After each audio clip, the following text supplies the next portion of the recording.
Is everyone here? Yes, sir. Let me say it's a great honor for me and for all of our team to welcome President Wahid here with the members of his government.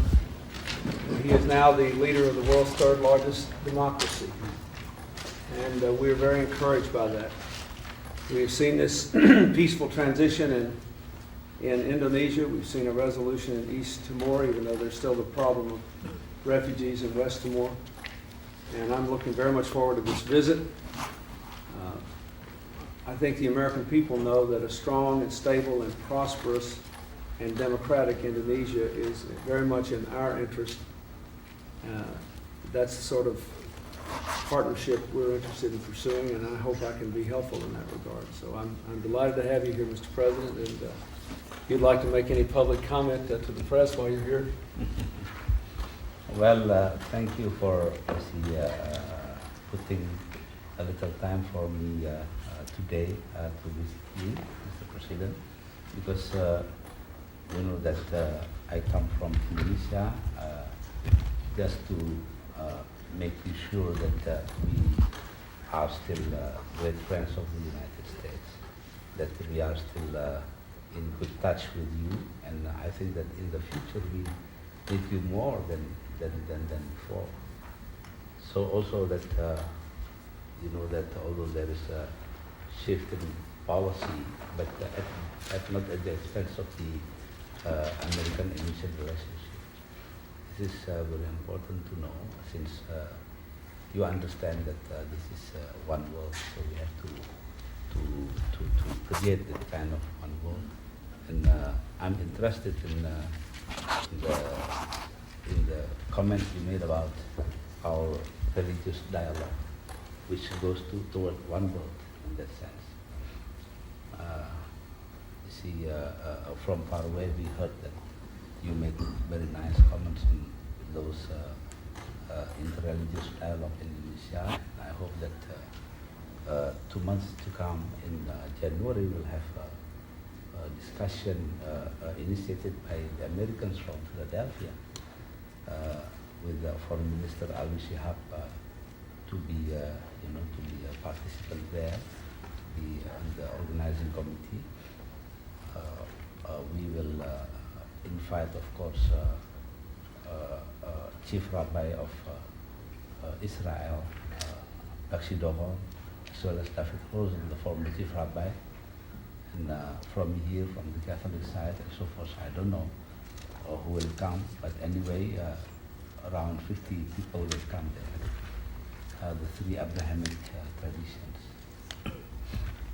And since that, that kind of thing is special for us in Indonesia, then I would like to use this occasion to inform you about this before anything else, the economic things, because only troubles there. So I'm very glad. Today I met people from the World Bank, from the IMF, and from the Exim Bank, and in which we see the possibility of having more hands extended toward us to help us to overcome the difficulties in the economic field now. While you mentioned about East Timor, I think that of course we are still have trouble, and would like the United States to take attention to this kind of problem as well. But I would like to inform you, Mr. President, that Zanana Gusma will come to Jakarta, and I'll meet him. So I hope that will ease a little bit the situation in that area, because East Timor is our brother. Thank you very much. That's very good news. Mr. President Wahid, sir, President Wahid, sir, why are you inclined to be willing to pardon your predecessor, President Suharto, and President Clinton? What do you think of the possibility of a pardon for him? I think that if we believe law, of course, will like to know whether he is guilty or not according to the law. But after that, we'll pardon him because of two reasons. First is that he was our president, so we have to be careful about this for the future generations. Second thing is that you know that it's not easy because Mr. Suharto still has big followers, so we have to be careful not to, let's say, topple the car. I think the the decision, first of all, is one for the Indonesian people and government to make.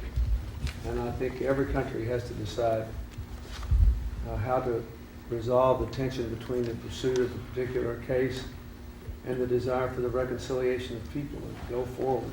And I think that that's a decision the President has to make, and we ought to support anything that he's trying to do to build democracy and to take Indonesia into the future. Mr. President, Yes, you had a question? Mr. President, after this meeting, will you resume military assistance to Indonesia? Well, we're going to talk about that and about what kinds of things that we both can do over a period of time to strengthen our relationships, including the issue of military-to-military ties. And I look forward to talking to the President about that. how important is the structural integrity, the territorial integrity of Indonesia, and is it more important than the self-determination of the peoples of Indonesia? Well, I don't think it has to be an either-or thing. I think I said at the time when Indonesia supported giving the East Timorese a vote that I would support that, and that having given them the vote, having given them the vote, that the vote had to be respected. On the other hand, we support the territorial integrity of Indonesia, and I think we have to acknowledge that it's quite a challenging task to preserve a democracy so widespread and so diverse. And I hope we can be somewhat helpful in the President dealing with this challenge. Sir, are you willing to compromise on the abortion funding issue in order to get the UN dues paid? And where is the status of those talks concerning the budget matter? Well, I think it's very important that we pay our United Nations arrears. We can hardly ask others to do their part unless we do ours. It's a big national security issue for us. And it's related to this whole idea of whether we're going to fulfill our responsibilities in the world. And we have negotiations ongoing. They haven't been resolved yet. And I think I should follow the same admonition I try to give others when they're involved in negotiations around the world. The less we say, the better, until we have an agreement that we think we can all stick by. But we're working on it, and I hope we can work it out. Thank you. Thank you, Paul. This is Wachowski coming back. Thank you. Have you given a thought of anything? Thank you. On the WTO? Thanks. No. You know, they're actually, I have committed not to talk about the details of the talks, and I won't. But there are a finite and limited number of issues over which there are still differences, and we're working on them. And I have not given up. I think it would be a very good thing for the world and a very good thing for the Chinese. China were in the WTO. But the reason it would be a good thing is that it would give them participation in a rule-based system where you could have more and more open trade on fair and balanced terms. So the entry has to be a decision that has some real integrity to it, and it makes sense in terms of everybody else's membership and everybody else's responsibilities. And we're just trying to work through that. I hope we can. But I think it's a very, very important objective.